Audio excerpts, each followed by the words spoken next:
Hi everyone, Coldam here again with another VOX Immortalis commentary guide. This video is for the heroic difficulty of Festergut in Icecrown Citadel. And if you look on the right there, I delayed the video a bit so you could see a glimpse of some white smokes and a purple smoke.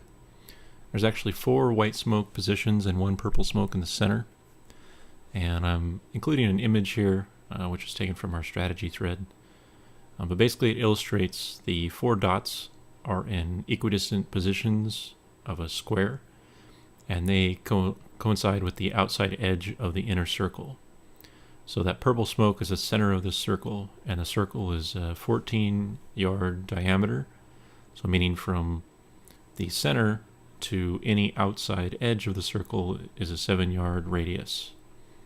So what this allows is placing those 4 white smokes on equidistant positions forming a square.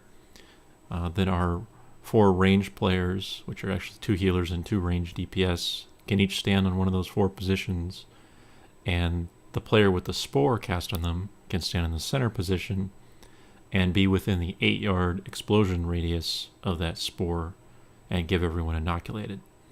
So the other 3 people will be able to stay stationary in their raid positions the entire time and still be within that 8-yard range.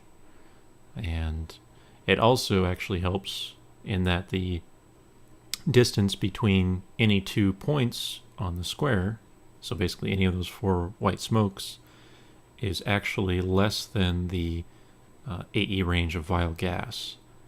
So the vial gas is actually an 8-yard range, but the distance between any 2 points is about 9.9 yards.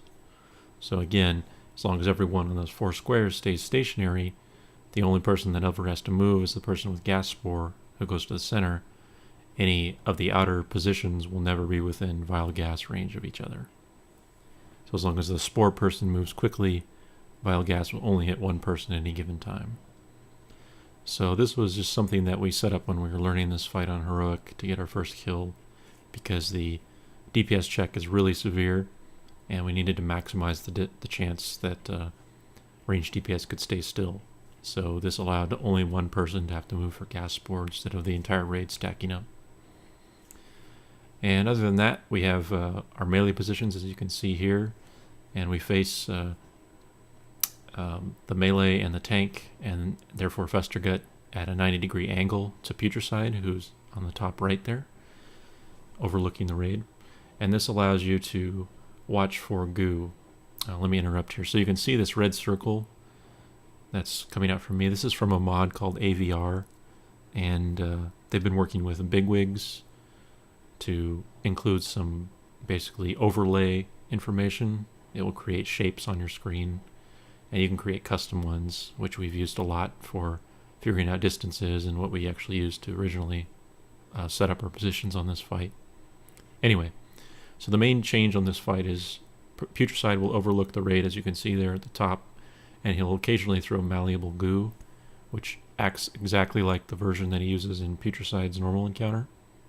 It will target someone at range, but in this case, everyone's at range, so everyone's a valid target. And it will bounce toward that player and then explode in about 5 yards once it reaches that position. So the reason we position this way is you can angle your camera so you can see if it's going for the tank stack in the front, the melee stack in the back, or one of the range positions. And again, the 4 range positions are set up so that only the person targeted with goo actually has to move, and everyone else can stay stationary and they won't have to worry. It's also worth noting that in a recent patch, you may see in the video here, Blizzard added a small little green circle under the target area of the goo, which makes this fight much easier, so you can see exactly where it's coming. And before you kind of had to judge distances and the angle that he was throwing at. So if you just watch the ground, you can kind of see where that's going.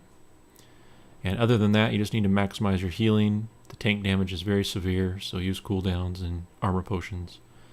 And then call out for goo and communicate where it's going. And you should be fine. Thanks for watching.